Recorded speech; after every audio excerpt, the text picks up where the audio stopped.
Hey guys, this is Dr. Sean, and we're working today with the the Flowtime Biosensing Headband.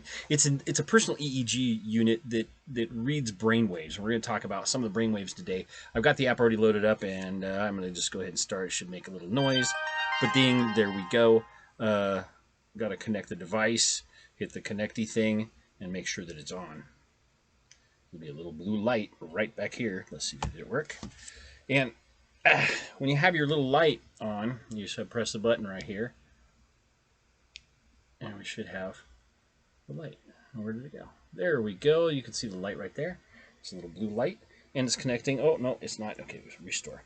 It's got to find itself. I had to change the... I wasn't getting good contact at all on this thing, so I had to change it from the large headband thing to the medium one, and that made a big difference. So there's a hint for you guys. So gamma waves are the first one we're going to talk about. Really high level, between about 35 hertz, which is cycles per second, so beats per second basically, around 35 to 100. And it shows when you're really concentrating on something, you're really into something, very actively thinking about something, your gamma waves will be higher. Okay, so we'll talk about the relationship of the other brain waves with this one, but for now, let's get into just this one. Okay, one of the things we noticed, and this is a really weird, there was a study done, I think in 2007, eating pistachios increases your gamma waves. So if you want to improve your concentration and you want to improve your ability to focus, gamma brain waves are going to be the ones that we want to enhance. However, if you have PTSD or a lot of stress, your gamma waves are going to be really super high, and that's going to cause some burnout. Now, not literally burnout, it's not like you can burn out your brain, but you kind of can. So what happens is when you're using so much glucose and so much oxygen, and these are the main fuels of the brain, right? Okay, the brain works on oxygen and glucose. Glucose is a sugar, and it goes through a thing called the Krebs cycle, and it makes ATP and all this kind of fun stuff. So in that process, the brain being a electrical chemical machine kind of thing, when we're overthinking and we're over-focused on thinking, so we're thinking about thinking. This is a meditation problem, right? We're thinking about thinking, and then we worry that we're thinking about thinking, and then we think that we worry about thinking, and we worry about thinking about worrying.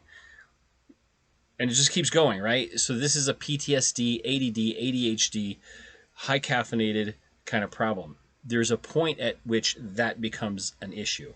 Now you can of course become super concentrated on something, but you're over concentrated, you can lose the rest of the picture.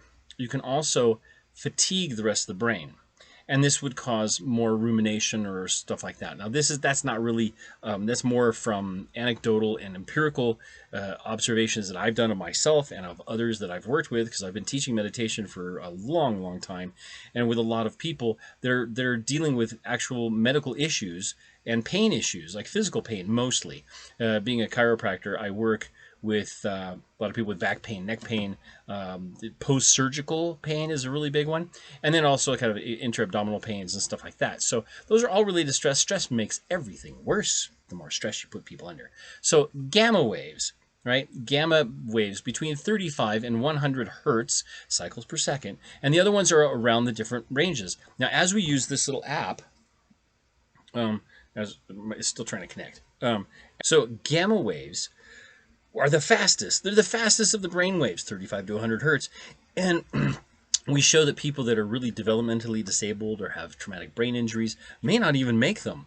You know, they may not even have them, but there's a lot of research to be done. Now, this is neat technology. This is a personal EEG, electroencephalogram, which means electrical. We're reading the electrical impulses of the brain itself, and the inside ceph, the head, encephalogram. That gives us the charts. Okay. Other ones too. So you're gonna have like different brain waves too, which we'll talk about in a different video, right? Each of the videos we get one brain wave. So this is gamma. We also have beta. We also have alpha. We also have theta. Okay, and delta brain waves. These all have different functions in the brain. So brain waves, how do you, if you want to improve them because you want to have better focus, you can do breathing exercises, simple breathing exercises. Focusing on the breath will increase the gamma waves. Okay, but not too much. Obviously, there's an amount, or there's a level that is good. It's kind of like music. Music is great at a certain volume, but if it's too loud, it's very disrupting. It's the same kind of idea. So we want to do breathing exercises, perhaps some meditation stuff where we can improve and increase that, and then we're able to kind of get rid of a lot of other outside noise, if you will, or brain noise or brain chatter, and focus on a task at hand. When you're really running on all four cylinders kind of thing, and you're, or eight cylinders, whatever you are, I don't know if you're some kind of like rotary engine, but whatever your brain's working on, if you're doing real good, that's the gamma waves are going to be high. Now, do we want to decrease them? Well, if you're really relaxed, they should decrease, but we don't want to like keep them too low because it's a wakeful state. When you sleep, they should go down. I'm going to have to check that one out because I have to do more research on this and play around with it a little bit more.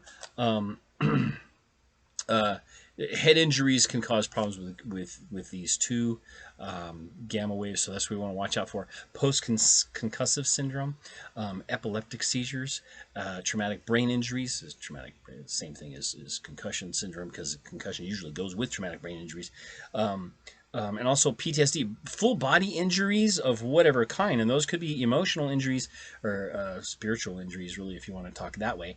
You could also go into physical injuries and chemical injuries. Okay, if you've ever felt foggy headed because of you were sick, that's a chemical injury, and electrical chemical stuff. So anyway, I'm going to keep working on this Flowtime Biosensing Headband.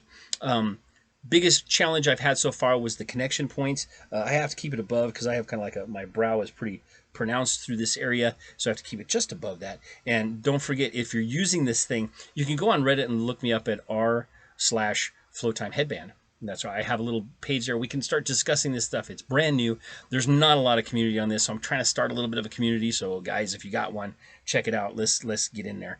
I'll contact. There's like only two other people that I've seen, even on YouTube, that do anything with this. One's he's doing a lot of other headband and brain sensing devices and computer interfaces. Amazing stuff. I'll try and put a link or something to some of those videos because it's incredible. Really good stuff. And that's kind of what got me a little geeky about this, but I've been interested in these things for many, many years. I'll have to showcase some of the other weird biofeedback things that I've had over the many years, you know, from float tanks to just electrical impedance in the hand. Anyway, this is Dr. Sean over the either the center path or the natural body works or whatever it is I'm doing this week, because I'm trying to figure out where I want to put this type of video. Probably go in the meditation thing because that's what I'm using it mostly for. I'm a Buddhist minister, so that's what I'm kind of like combining those two things together, a little bit of the philosophy and practice of Buddhist teachings and meditation and science. So don't forget to subscribe and like it and give me a comment, and let's see you on here or on whatever, Facebook or something like that.